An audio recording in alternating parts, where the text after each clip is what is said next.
The glass doors of Ashford Enterprises whispered open to the rhythm of another morning. The building rose like a silver monument against the skyline, proud, sharp, and impossibly clean, its mirrored surface reflecting the restless pulse of the city. Inside, everything smelled faintly of expensive coffee and ambition. Each sound, the clicking of heels, the soft chime of elevators, the murmured greetings, formed part of an orchestra that played for no audience except success itself. And in the midst of that silent performance walked Victoria Chen, a woman so disciplined and precise that people often forgot she was made of skin and not steel. Her black flats barely made a sound as she moved through the marble lobby, clutching her tablet, her ID badge glinting under the ceiling lights. For 4 years, Victoria had served as the executive assistant to Dominic Ashford, the founder and CEO of one of the fastest-growing real estate firms in the country. He was brilliant, demanding, and untouchable, a man people admired from a distance but rarely approached without purpose. To him, efficiency was oxygen. Mistakes were poison. Victoria had learned that truth early on. Her days were filled with the kind of invisible labor that kept the empire running. Calls scheduled, flights arranged, contracts reviewed, crises solved before they ever reached his desk. Her fingerprints were everywhere, yet her name appeared nowhere. She was the quiet mechanism behind his perfection. Each morning, she arrived before sunrise, making sure every document was in its proper folder, every meeting confirmed, every email categorized.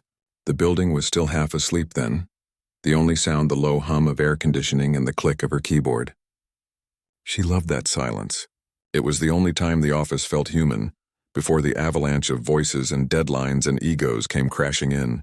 She would sip her coffee, straighten the blinds, adjust the pens on Dominic's desk to their exact angle, and take a slow breath, bracing herself for the day. At exactly 8:15, like clockwork, the elevator doors would open, and Dominic Ashford would stride across the floor. He never slowed, never paused to greet anyone. His phone was usually pressed to his ear, his tone clipped, his steps confident. His charcoal suit fit like armor, his silver watch catching the morning light. He had a presence that made people instinctively move out of his path, and when he passed Victoria's desk, he seldom looked up. Sometimes he would issue a command without glancing her way, confirm the legal review, reschedule the investor call, get me numbers from finance. She would respond quietly, efficiently, invisibly. It had been this way for years, a rhythm so constant it had become habit, a relationship built on necessity and nothing more. There was no malice in Dominic's indifference. He simply lived in a world where people existed in 2 categories: assets and distractions. Victoria, with her immaculate reports and silent presence, was the perfect asset. She never spoke unless required. She anticipated needs before they were voiced. In meetings, she was a shadow at the edge of the room, recording every word, every instruction, every subtle shift in tone. The department heads often joked that Victoria probably knew more about the company than anyone else, but if she heard them, she never acknowledged it. She was always working, always composed, always hidden behind that calm, professional mask. It hadn't always been this way. When she first joined the company, she had dreams, simple ones. She wanted to be recognized for her ideas, maybe promoted to operations someday. She believed that hard work would speak louder than self-promotion. But as the years passed, she learned an uncomfortable truth. In places like Ashford Enterprises, silence was not mistaken for strength. It was mistaken for invisibility. She became part of the furniture, necessary but unnoticed, reliable but replaceable.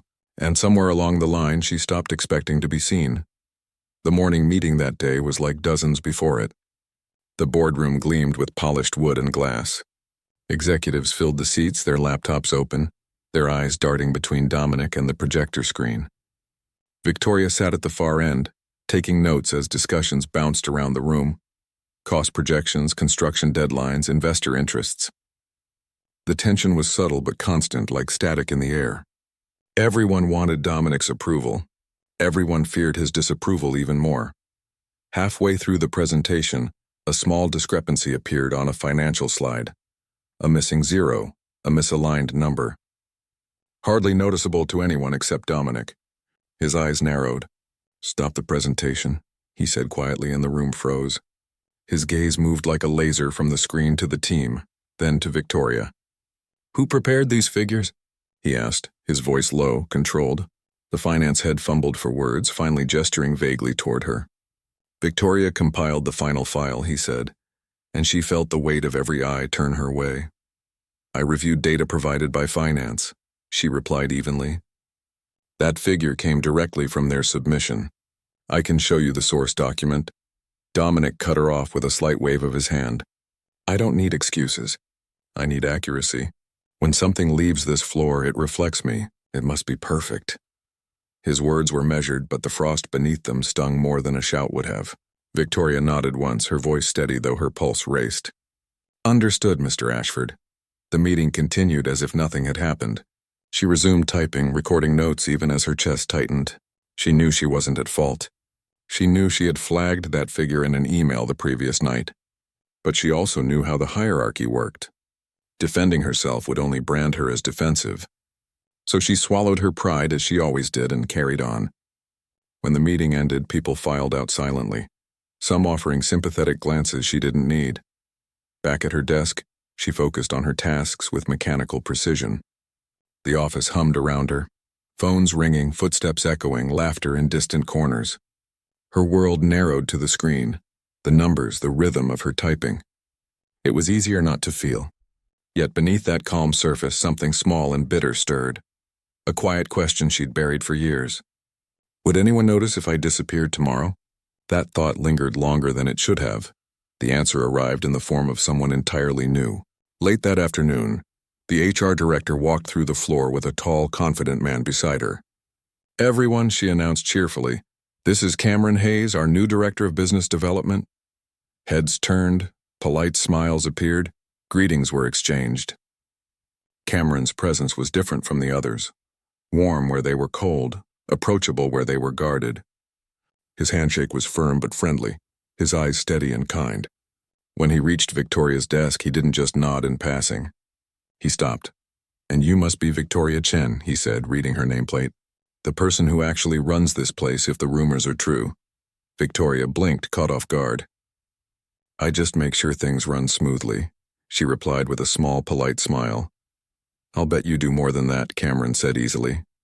It's good to meet the person who keeps this machine from falling apart. His tone carried no flirtation, only genuine respect. It was such a small moment, a stranger acknowledging her existence, but it left a warmth in her chest that surprised her. He moved on, greeting others, but his words lingered like sunlight after rain. That evening, as she shut down her computer and gathered her things, she found herself thinking about that single exchange. She tried to dismiss it. People said nice things all the time, but this had been different. It wasn't the words. It was the sincerity behind them. For the first time in years, she had felt visible. The next morning began as every morning did. She arrived early, made coffee for herself and for Dominic, sorted the documents for the day's meeting, and checked the emails that had arrived overnight. But as she reached for her keyboard, something caught her eye. Sitting neatly beside her monitor was a bouquet of white lilies, pure, soft, and delicately fragrant. A small card nestled among them read, "Thank you for your help yesterday. It made a difference." Cameron, Victoria froze. No one had ever sent her flowers before. Not for her birthday, not for a holiday, not for any reason. The gesture was so unexpected it felt almost surreal. She looked around the office, suddenly self-conscious. A few coworkers whispered, curious smiles on their faces. She tucked a strand of hair behind her ear and smiled faintly, not sure whether to laugh or blush. When Dominic arrived at 8:15, she was still looking at the bouquet. He stopped halfway to his office, his sharp eyes landing on the flowers. For a brief moment, a flash no longer than a heartbeat, something unreadable crossed his face. Confusion, maybe, or annoyance, or something darker. His jaw tightened. When you're done admiring your decorations, I need the Miller contract reviewed before 9, he said, not breaking stride as he entered his office. The warmth in Victoria's chest cooled instantly. She nodded, murmuring a quiet yes, Mr. Ashford, and turned to her screen. Yet as she worked, she could feel his gaze on her through the glass wall, a weight that made her pulse quicken, though she couldn't explain why. Around noon, Cameron appeared again, carrying 2 cups of coffee. You've been at that desk all morning, he said, setting one cup beside her. At least take a break for caffeine. She looked up, startled, then smiled. You didn't have to do that. Maybe not, he said with a shrug. But gratitude shouldn't be rare. He leaned against her desk, casually. I noticed you're the first one in every day.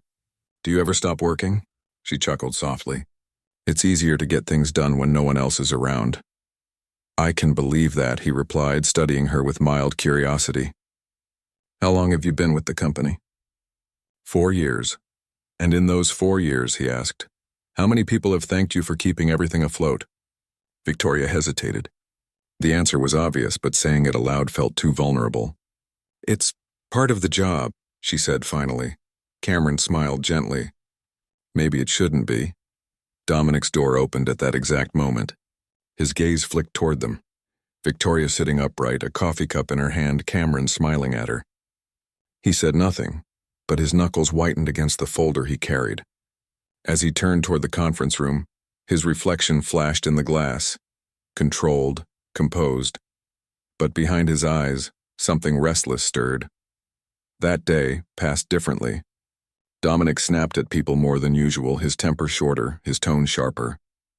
When Victoria brought him updated reports, he barely glanced up, muttering brief acknowledgments.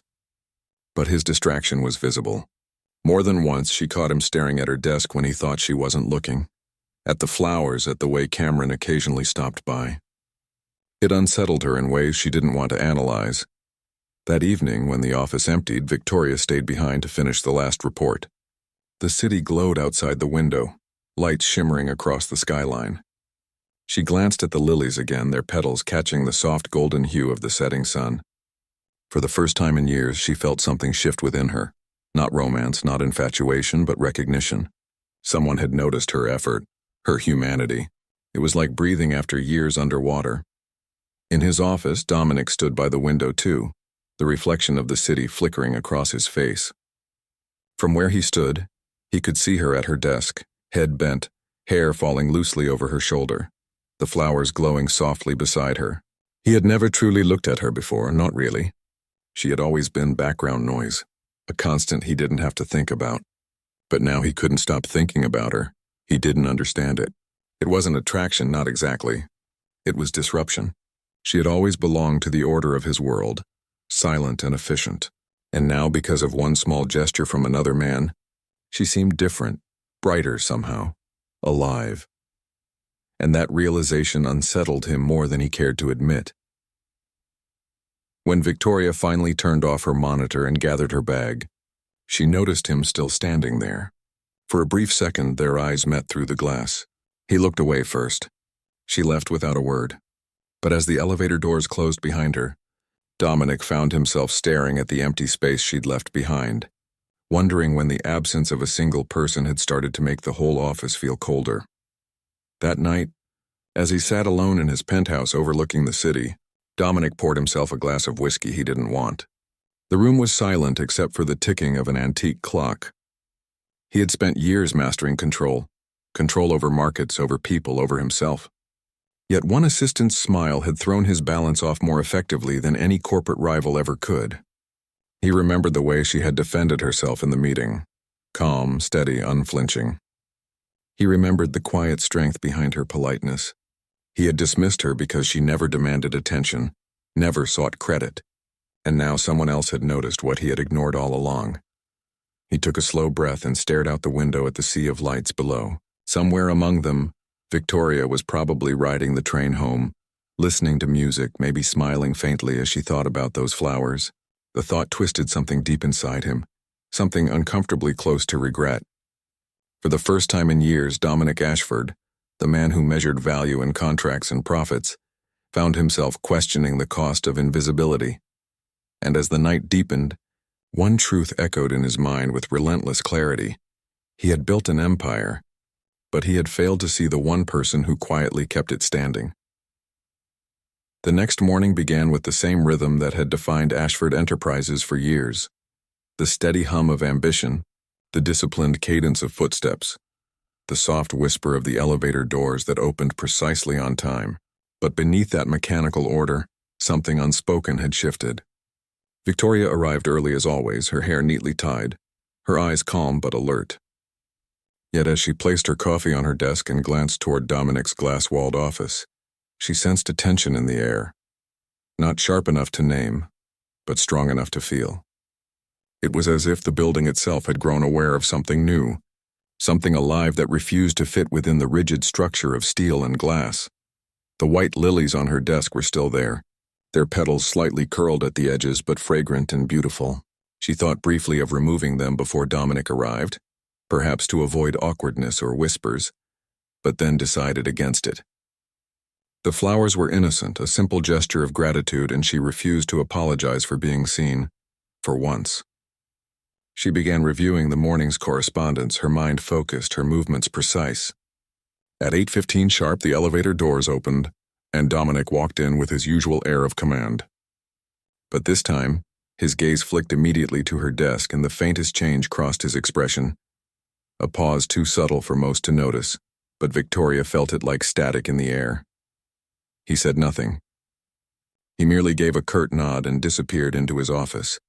Yet the silence that followed was heavier than usual, as if his unspoken thoughts were pressing through the glass. He spent the next hour going through reports, but his focus was fractured. His eyes, against his will, kept drifting toward the corner where she sat. He saw her typing, her brows drawn slightly together in concentration, her fingers moving with practiced rhythm. Every now and then she would glance at the flowers almost unconsciously, and her lips would lift in the faintest smile. It was such a small thing, a human thing, but it struck him like an unexpected chord. He tried to dismiss it, told himself it was irrelevant, a distraction. Yet the more he tried to ignore it, the sharper it became. In a world where efficiency ruled, why did this small sign of appreciation feel like a rebellion? He didn't like that Cameron Hayes, the newcomer, had been the one to spark it. He didn't like that the mood of his office, could shift because of someone else's gesture. And most of all, he didn't like that he couldn't quite understand his own reaction. It wasn't anger, not exactly. It wasn't jealousy either, or at least he refused to call it that. It was something deeper, rawer, the discomfort of realizing that he had overlooked something precious without even knowing it. Later that morning, Cameron stopped by Victoria's desk again. He carried a stack of documents in one hand and a warm smile in the other.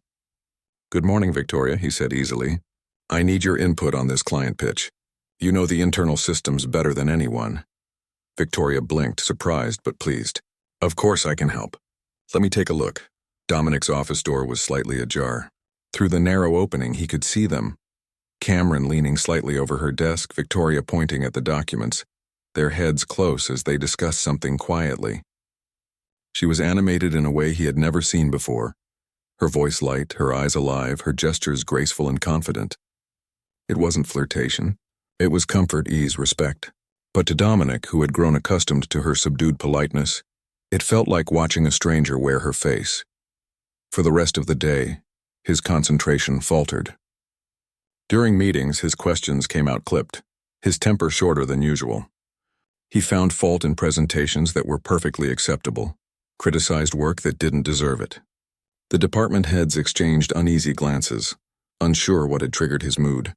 Even Victoria, whose professional instinct could usually predict his needs before he spoke, found herself caught off guard by the volatility that had settled in him like a storm cloud. At lunchtime, she stood to grab a sandwich from the cafeteria, only for Cameron to appear again, holding two neatly wrapped meals.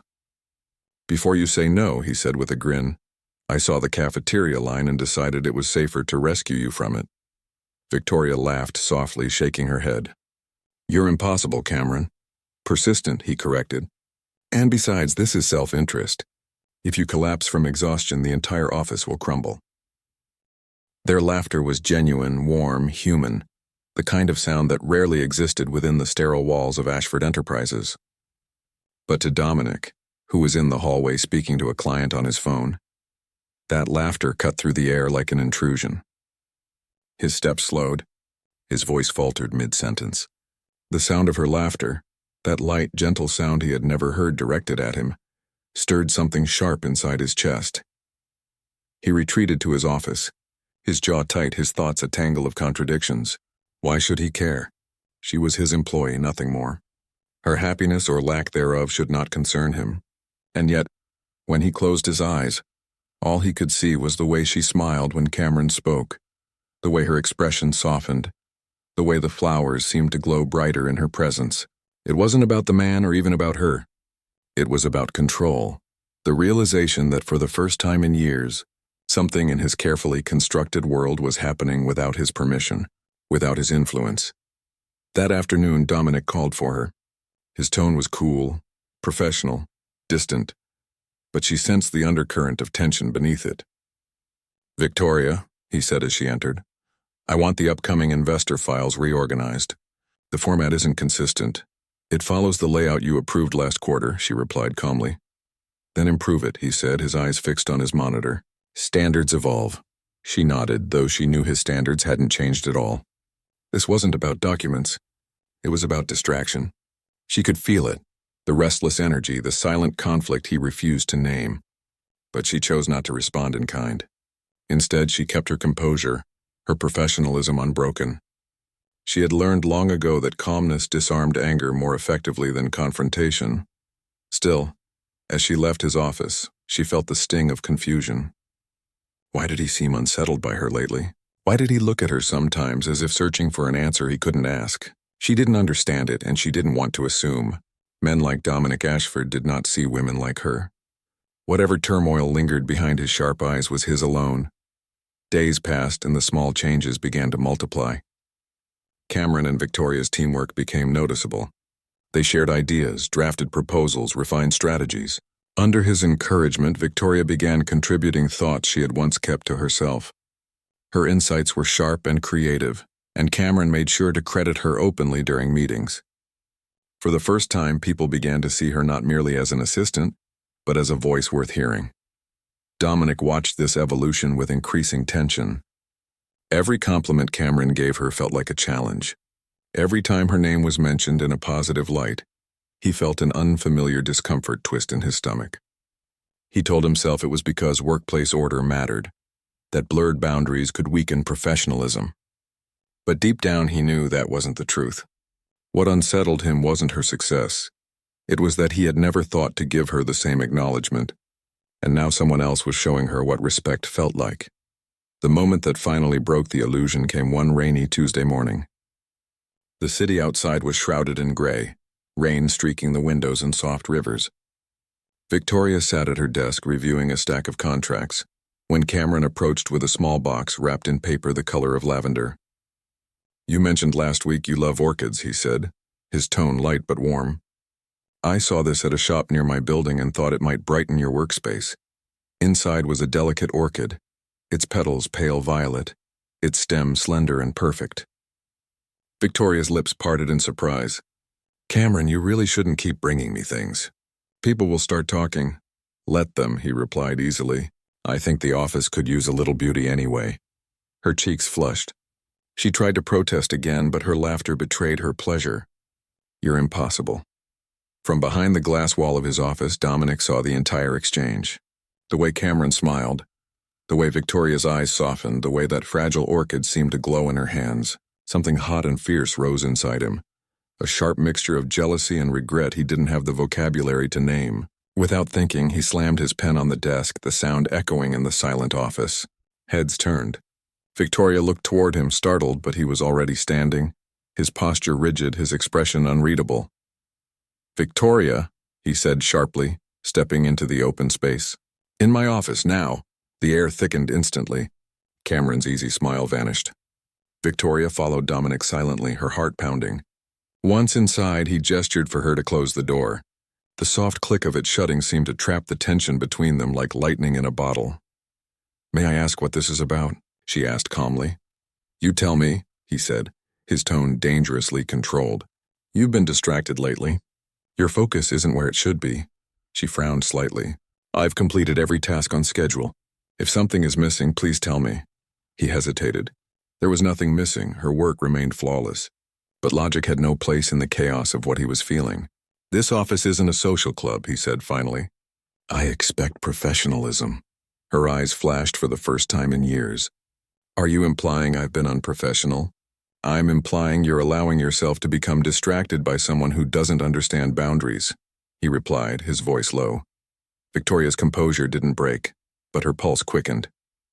Cameron treats me with respect. If that looks like distraction to you, perhaps it's because you're not used to seeing kindness in this office. Her words landed like a quiet storm. Not loud, but devastating. Dominic stiffened, caught off guard. He had expected submission, apology, silence. Instead, he saw fire, a steady, quiet fire that refused to bow. For a long moment, neither spoke. The rain outside beat softly against the windows, filling the silence between them. "You're out of line," he said finally, though the conviction in his voice wavered. "Maybe," she said, her tone calm but unyielding, "but for the first time I'm not invisible. And that seems to bother you." He looked at her then, really looked at her. The strength in her posture, the intelligence in her gaze, the emotion she had kept hidden for years now standing unguarded. For a heartbeat, the facade of power cracked, and beneath it he saw the man he had become. Efficient but empty, brilliant but blind. Victoria turned to leave. "If there's nothing else, Mr. Ashford, I have work to do." He didn't stop her. The door closed softly behind her, but its sound echoed through his chest long after she was gone. That evening he stayed late, long after the office had emptied. The city lights shimmered outside, reflections glinting across the glass walls. On her desk outside his office, the orchid stood quietly beside the wilted lilies, two fragile symbols of everything he had ignored. He stared at them for a long time, his throat tight with an emotion he couldn't name. Somewhere deep inside, a realization was taking root, painful, undeniable, and entirely new. He had spent years mastering business, conquering markets, predicting numbers.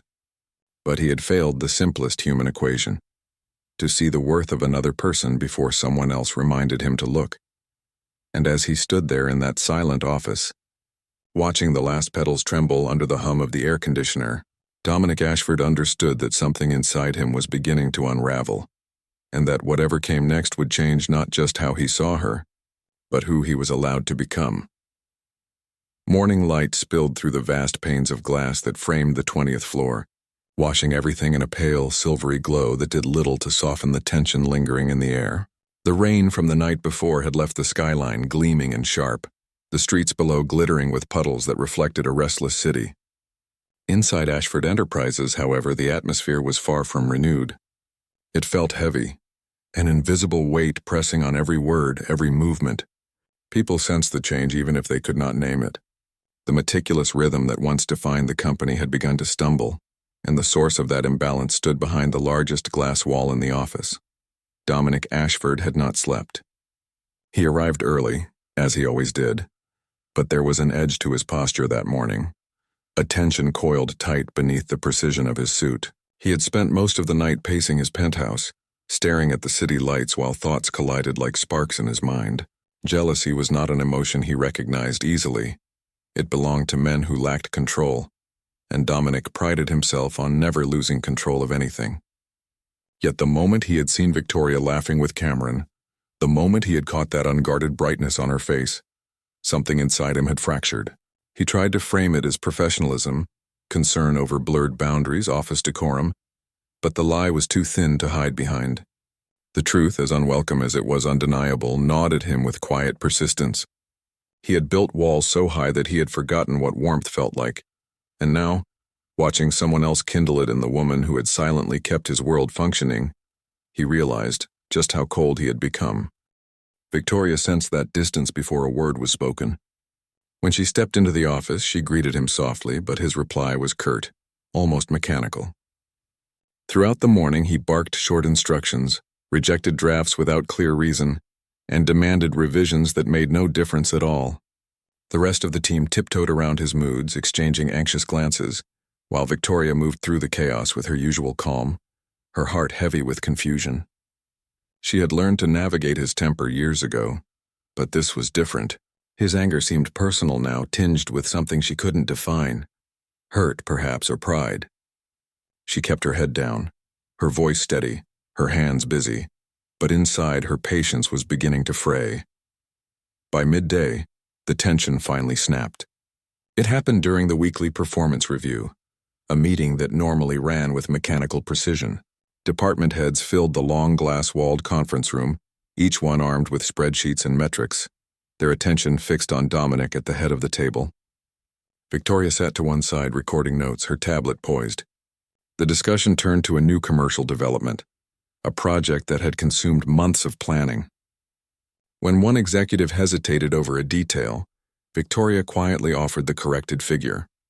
It was a small interjection, respectful and accurate, but Dominic, already on edge, turned sharply toward her. "If I wanted your input, Miss Chen, I would have asked for it," he said, his tone smooth but icy. The room fell silent. The executives exchanged uneasy glances, eyes darting between them. Victoria felt a wave of heat rise to her cheeks, but she forced herself to breathe evenly. "My apologies, sir," she replied, her voice controlled. "I only meant to clarify before the numbers were recorded incorrectly." Dominic's gaze was hard, unrelenting. "Your job is to record information, not correct management," he said slowly. "Focus on what you're here to do." The words landed heavier than he intended. The humiliation pressed down on her like weight. For 4 years she had endured his moods, his impossible standards, his silence, but something inside her cracked that moment. She looked at him, truly looked, and saw not a leader, not a man of vision, but someone imprisoned by his own pride. The realization brought both sadness and strength. "Understood," she said softly and turned back to her notes. But her expression had changed. She no longer looked intimidated. She looked distant, unreachable, as if some invisible thread between them had been cut. Cameron, seated across the table, caught the exchange. His jaw tightened. When the meeting adjourned, he lingered behind, waiting for Victoria near the elevators. "You didn't deserve that," he said quietly once the hallway was clear. She shook her head. "It's fine. He's under pressure." "Pressure doesn't excuse cruelty," Cameron replied, his voice gentle but firm. "You work harder than anyone in this building, and he treats you like air. That isn't leadership, it's arrogance." Victoria offered a tired smile. "Maybe.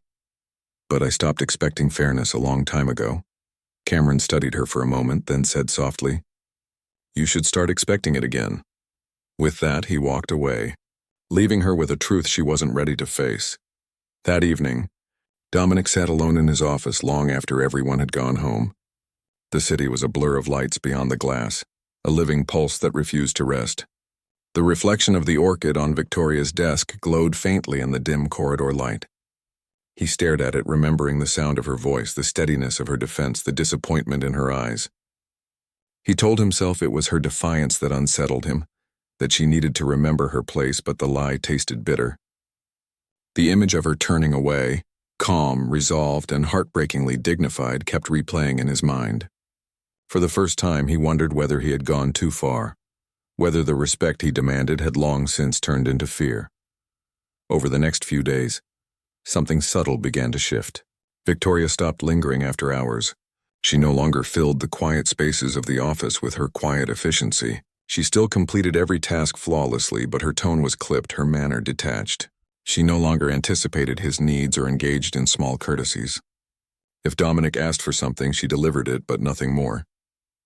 The invisible rhythm that once bound them, her anticipation of his thoughts, his reliance on her precision, was gone. And in its absence, Dominic felt the first true glimpse of loss. The realization came sharply one afternoon when a client call went disastrously wrong. Victoria had always prepped him for such meetings, summaries, background notes, contingency plans, but that day she hadn't, not out of neglect, but because he hadn't asked. And for the first time, he realized how much he had depended on the very initiative he had taken for granted. He stumbled through the conversation, forced to admit gaps he had never noticed before. When the call ended, he sat in silence, the sound of the disconnected line echoing louder than it should. The empire he had built suddenly felt fragile, like glass under strain. That evening, as he watched Victoria pack her things, he found himself saying her name. She turned, polite but distant. "Yes, Mr. Ashford." He hesitated. "Good work today." The words felt strange on his tongue, unfamiliar, almost foreign. "Thank you," she said, and her tone was perfectly courteous. Yet he could hear the wall in her voice, the invisible barrier that hadn't been there before. She left soon after, and the silence that followed her departure seemed to stretch across the entire floor. Over the following week, Rumors began to circulate quietly that Victoria had received an offer from another company. Dominic overheard snippets in the corridors, whispers near the coffee machine. At first he dismissed them, but when he found a recruiter's email in her inbox while reviewing a shared document, his chest tightened. She hadn't mentioned anything. She hadn't said a word. For someone who knew every detail of his life, he realized suddenly, he knew almost nothing about hers. That thought haunted him more than he expected. He tried to convince himself that losing an assistant, even one as competent as Victoria, was hardly catastrophic. But the truth refused to bend. Without her, meetings ran late, projects tangled, small mistakes multiplied like cracks in glass. The machine still moved, but it groaned under its own weight, missing the quiet precision she had brought. Late one night, when the office was empty, Dominic walked past her desk. The orchid had begun to wilt, its petals fading into a pale ghost of their former color. He stood there for a long time, the glow of the city lights washing over him, and for the first time in years he felt the full gravity of loneliness. It wasn't just about her competence or her presence. It was about what she represented. She had been the one steady point in his chaotic world, the unspoken balance to his relentless drive, and he had pushed her away. In that stillness, he remembered the way she had once smiled, rarely, quietly, always genuine, and how he had never thought to be the reason for it. He thought of Cameron's effortless kindness, the ease with which he brought laughter into rooms Dominic filled with silence. And beneath the weight of his pride, something began to crack. He saw with painful clarity that his empire had been built not just on ambition, but on isolation. He had mistaken fear for respect, obedience for loyalty, silence for peace.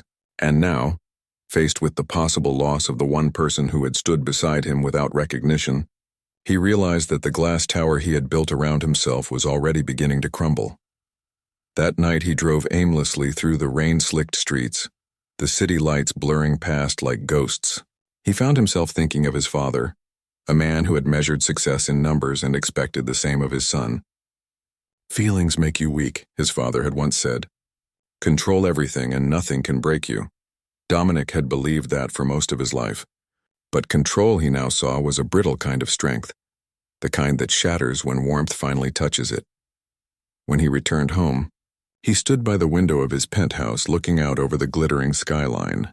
Somewhere in that endless sprawl, Victoria was likely packing up her resume, preparing to leave the place that had never seen her. The thought twisted inside him, sharp and relentless. He told himself it was professional concern, that replacing her would be difficult, but the lie no longer held. What he feared losing wasn't efficiency.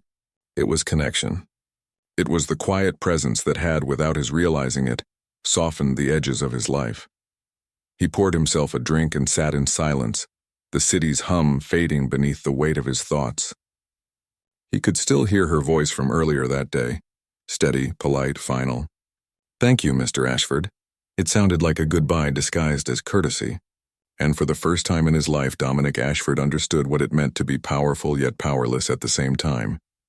To own everything except the one thing that truly mattered. The following week unfolded with a stillness that felt unnatural, as though the pulse of Ashford Enterprises had faltered without anyone daring to acknowledge it. The morning bustle was the same, coffee cups clinking, phones ringing, keyboards rattling. But beneath that familiar rhythm, something vital was missing. The quiet certainty that had once held the building together had vanished the day Victoria Chen stopped walking through its doors. She had taken a week's leave, citing personal matters, but the rumor whispered along the corridor said it was more permanent than that. For Dominic Ashford, who had built his life around precision and order, the sudden vacancy at the desk outside his office was like a missing heartbeat. On the first morning, he told himself it was nothing more than an inconvenience. A new assistant could be trained within a month. Systems could be learned, protocols followed. Yet as the hours passed, he found himself glancing instinctively toward her empty chair, expecting to hear the soft rhythm of her typing or the calm steadiness of her voice filtering through the glass wall. Instead, there was only silence. His schedule, normally timed to the minute, began to crumble. Meetings overlapped, calls were missed, and documents arrived half-prepared because Victoria had always handled the invisible details no one else thought to check. By the end of the second day, Dominic realized with a tightening in his chest that efficiency had never been about process. It had been about her. The staff noticed his restlessness. He moved through the office like a man searching for something he could not name. His temper subdued now, but his focus scattered. He corrected mistakes without raising his voice, yet the quiet that followed each correction felt heavier than anger. Cameron Hayes, watching from a distance, sensed the shift immediately. He had respected Dominic once for his drive, but what he saw now was not strength. It was fragility disguised as control. One afternoon he entered Dominic's office with a report in hand, intending to discuss a client proposal, but what met him instead was an unexpected sight. The CEO of Ashford Enterprises sitting at his desk, staring at an untouched cup of coffee, lost in thought. "Is something wrong with the figures?" Cameron asked carefully.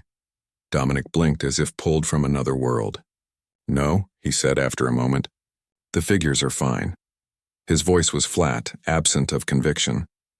He gestured toward the folder. "You can leave it." Cameron hesitated, then spoke the truth that had been sitting unspoken between them for weeks.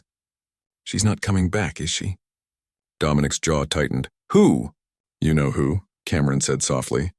"Victoria. She mentioned an offer from Horizon Developments. They're building a new regional office. She'll have her own department." The silence that followed was absolute. Dominic looked away, his eyes drawn to the orchid still standing on the edge of her vacant desk. The once vivid petals had shriveled, their purple faded to gray. He should have thrown it away, yet he couldn't. It had become a symbol of something he didn't understand fully, an anchor to the moment everything began to change. "If she wants to go," he said finally, "I won't stop her." But the words tasted hollow, and both men knew it. That evening, when the office emptied and the lights dimmed, Dominic stayed behind. He walked the length of the corridor, each step echoing faintly against the polished floor. The city stretched before him in a glittering web of light and movement, indifferent to his turmoil. For years he had believed that detachment was a form of strength, that success required distance, not connection. Yet now, alone amid the empire he had built, all he could feel was the weight of that distance pressing down like cold glass. Every window reflected his own image back at him. Immaculate, poised, utterly alone. He thought of Victoria, the way she used to arrive before sunrise, how she organized chaos into harmony without ever demanding praise. He remembered the quiet courage in her voice the day she stood up to him, the sadness in her eyes when she finally stopped trying. And beneath those memories lay a deeper realization. She had not left because of opportunity. She had left because of him. The thought hit with the precision of truth.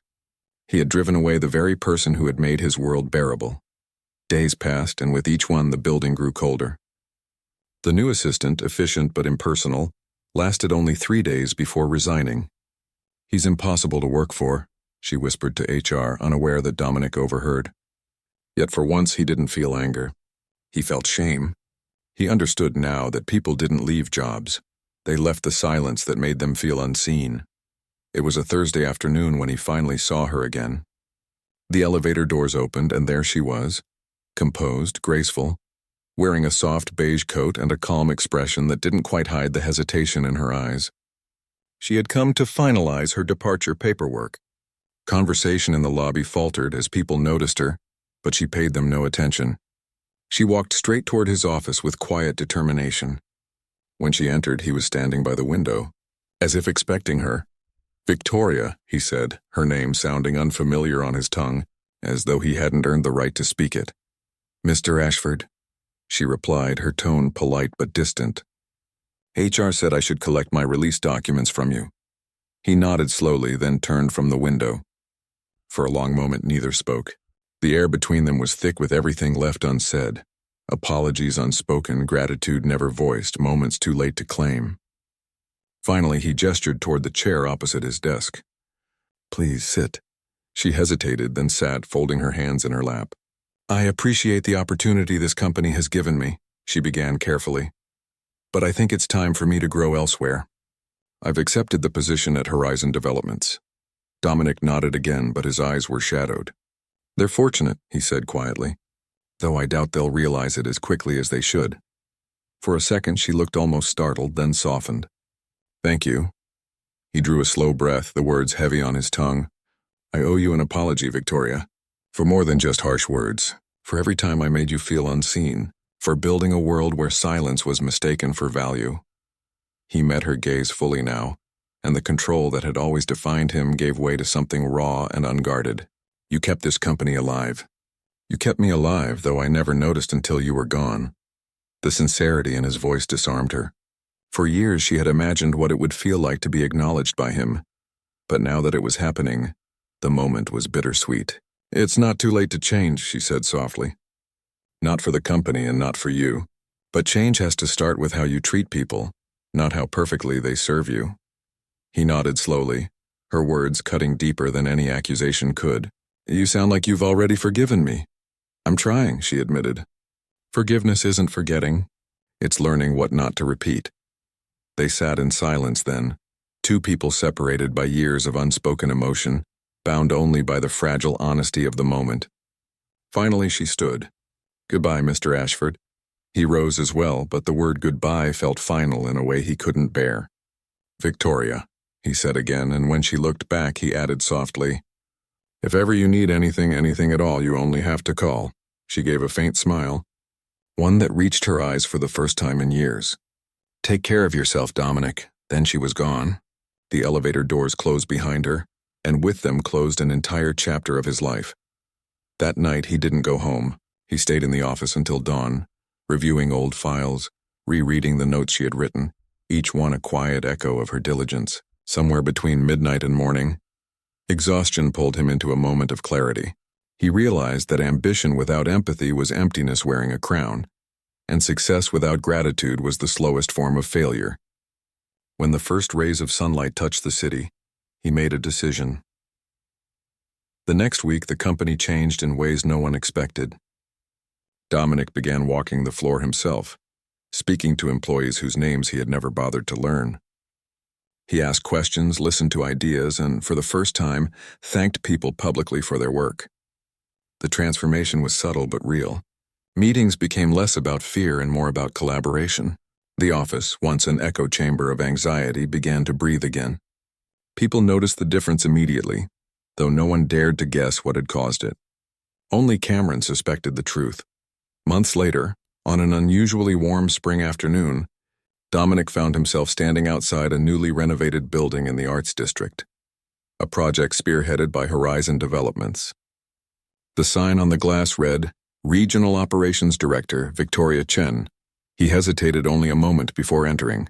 The lobby was open, filled with light and color, so unlike the sterile halls of his own company. She was there near the front, speaking with a team member, poised and confident, her presence commanding yet kind. When she saw him, surprise flickered in her eyes, followed by something gentler. Acceptance. "I wasn't sure I'd ever see you again," she said as he approached. "I didn't think I deserved to," he replied. "But I wanted to see the result of what you built." He gestured around the lively space. "It suits you," she smiled faintly. "I learned from the best and from the worst." He took the words without offense, even nodded. "Both are lessons worth keeping."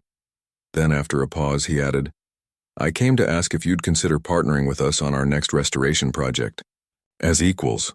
Her brows rose slightly, but there was respect in her gaze. "As equals," she repeated. "That's a first. Better late than never," he said. And for the first time in his adult life, Dominic Ashford smiled, a quiet, genuine smile free of armor. They talked for nearly an hour about plans and possibilities, not as boss and assistant, but as collaborators sharing a vision. When he left, she handed him a single white lily from the vase on her desk. "For your office," she said simply. A reminder that some things grow back stronger after they break. As he stepped out into the sunlight, the flower trembling gently in his hand, Dominic realized that the cracks in his glass tower had not destroyed it. They had let the light in. Spring turned into early summer, and the air itself seemed gentler. The city had softened around the edges, the sharp chill of winter giving way to the shimmer of sunlight reflecting off glass towers and rippling across the river. Inside the newly built headquarters of Horizon Developments, the energy was bright and full of momentum. Laughter in the hallways, color on the walls, light streaming in through wide open spaces. And at the center of it all stood Victoria Chen, her presence no longer hidden behind anyone's shadow.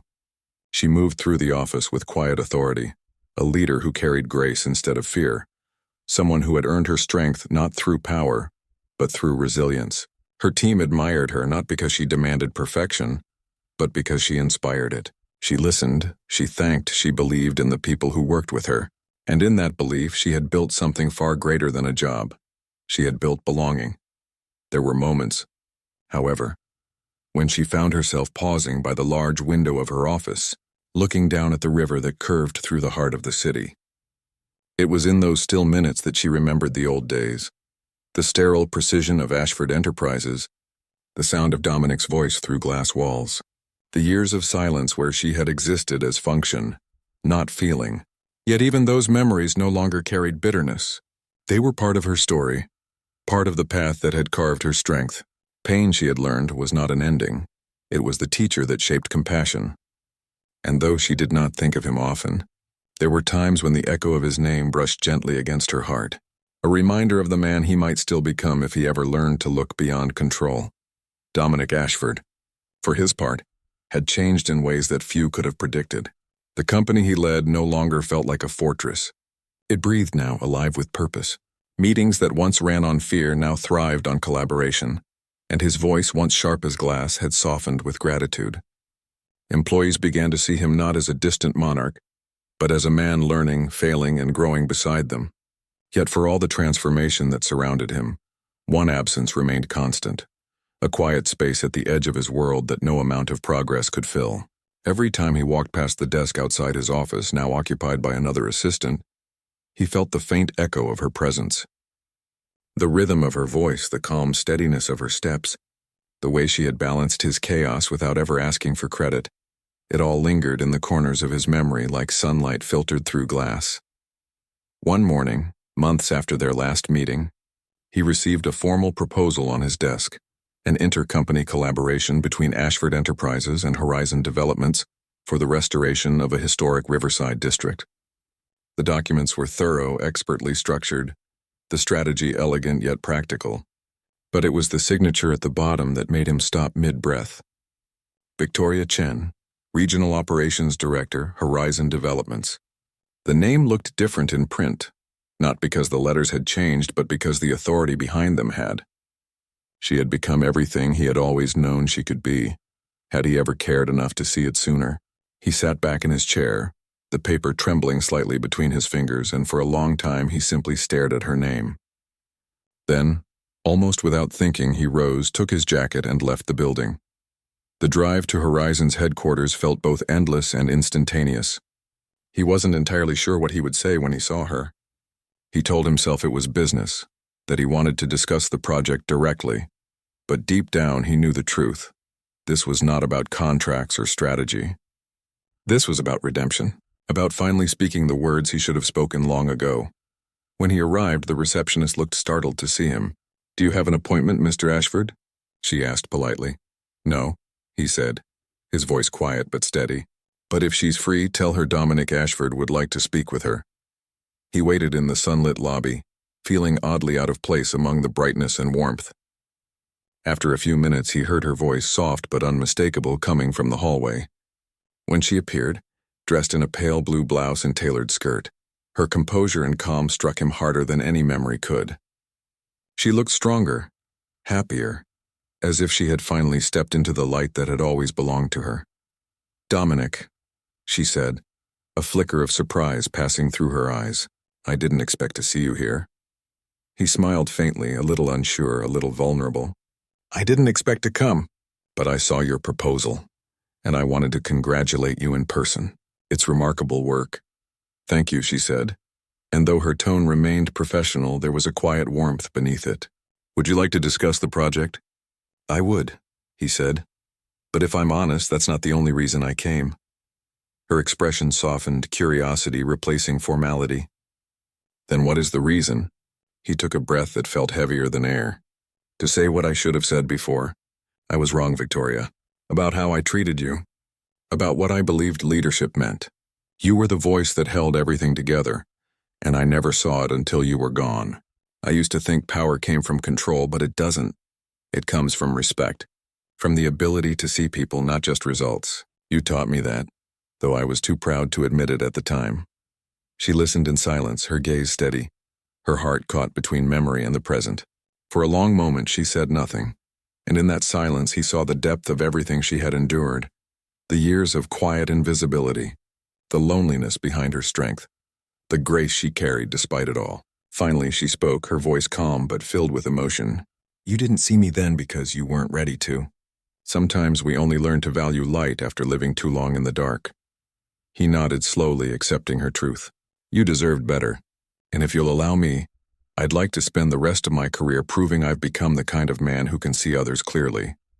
For the first time in their long history, she smiled, genuinely without restraint. Then start by seeing yourself clearly, Dominic. You've changed, I can tell. But don't let that change depend on my forgiveness. Let it come from within. He looked down for a moment, humbled by the simplicity of her wisdom. You're right, he said quietly. But still, I wanted you to know you mattered. You always did. Something in her expression softened further. I know, she whispered. And those two words, spoken without anger or regret, released the last of the weight between them. Their partnership on the new project began the following week. It wasn't easy. Two powerful minds learning to work as equals never is. But it was built on something rare. Mutual respect. Dominic listened more, spoke less. Victoria challenged ideas without fear, and he welcomed it. The more they collaborated, the more he realized that strength was not about dominance but balance. The ability to share space, to trust, to build together rather than above. The work thrived, and so did the people around them. Under their joint leadership, the Riverside Restoration became a symbol of renewal, a place where old structures were reborn with light, color, and life. On the day of the grand opening, the air was filled with the scent of fresh paint and blooming trees. The crowd gathered by the water, cameras flashing, speeches echoing across the wide-open plaza. When it was Victoria's turn to speak, Dominic watched from a few steps away, his heart full of something quiet and profound. She spoke not about profit or prestige, but about people, about how every building was only as strong as the hearts that built it, about how seeing others fully was the foundation of any lasting success. The audience applauded, inspired not by her title but by her truth. After the ceremony, she turned toward him, the river glimmering behind her, the breeze lifting her hair. You did good work, Dominic, she said. So did you, he replied. Maybe the best I've ever seen. She handed him a small envelope sealed with a simple ribbon. Inside was a single pressed orchid petal and a note written in her delicate handwriting. Some things bloom only after they've been broken. Thank you for learning to see. He held the note for a long time, feeling its meaning settle deep in his chest. When he looked up, she was walking away toward her team, laughter blending with the sound of the water and the wind. He didn't call out to stop her. There was no need. He had already said everything that mattered. That evening, as the sun dipped below the horizon, Dominic returned to his office at Ashford Enterprises. On his desk, beside the orchid petal she had given him, he placed a new bouquet of white lilies. This time they weren't meant to impress or to stake possession. They were a quiet tribute, a symbol of gratitude. He looked at them for a moment, then whispered softly into the stillness, "Thank you, Victoria, for teaching me how to see." Outside, the lights of the city flickered like a living constellation, and for the first time in years, Dominic felt truly at peace. The man who had once lived behind glass had finally stepped into the light, not because he gained something new, but because he had learned the greatest truth of all, that no success is complete unless it's shared, no strength is real unless it uplifts others, and no heart is whole until it learns to see beyond itself. And somewhere across the river, in an office filled with laughter and blooming flowers, Victoria Chen smiled as if she heard him. Because sometimes forgiveness isn't a moment. It's the quiet knowing that people can change and that love in its purest form is not possession, but growth.